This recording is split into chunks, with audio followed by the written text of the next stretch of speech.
नमस्कार, know everything या YouTube चॅनलमध्ये मी तुमचे मनापासून स्वागत करते। आपल्या शरीरामध्ये काही प्रोटीन्सची कमतरता भासल्यामुळे आपलं शरीर कोणकोणते संकेत देत असतं, तर मेन म्हणजे आपल्या शरीराचा जो महत्त्वाचा मुद्दा आहे तो म्हणजे B12 कमी झाल्यानंतर आपल्या शरीरामध्ये अनेक बदल होतात, त्याचबरोबर खूप सारा त्रास देखील होत असतो।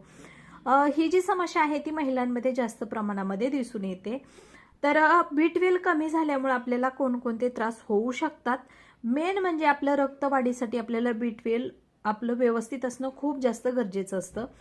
तर B12 कमी झाल्यानंतर सतत झोप येणे, आळस येणे ही जी गोष्ट आहे ना, हा फक्त आळस नसून ती आपल्या शरीरामध्ये आयर्न, लोह, कॅल्शियम त्याचबरोबर B12 कमी झाल्याची कमतरता असल्याचे हे जे संकेत आहेत ना, या सर्व गोष्टी डिस्टर्ब होत असतात B12 कमी झाल्यानंतर।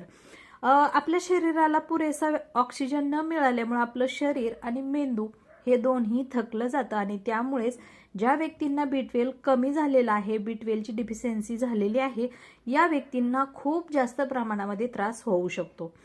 तर प्रोटीनची जर आपल्या शरीरामध्ये कमी असेल तर आपले केस भयंकर प्रमाणामध्ये गळतात। तर आपण प्रोटीनयुक्त आहार घ्यायचा, जसे की सकाळच्या नाश्त्यामध्ये आपण अंडी वगैरे घेऊ शकतो, दूध घ्यायचं, त्याचबरोबर ड्रायफ्रुट्स वगैरे खाल्ल्याने आपली केस गळती हळूहळू कमी होत असते।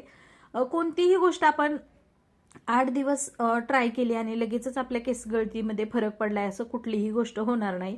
त्यासाठी कमीत कमी आपण 1 महिन्यापर्यंत रेग्युलर सर्व गोष्टी केल्या तर आपल्या शरीराची जी झालेली झीज आहे ती देखील आपण भरून काढू शकतो। त्याचबरोबर आपलं आरोग्य चांगलं ठेवण्यासाठी आपली हेल्थ महत्त्वाची असणं अत्यंत गरजेचं आहे।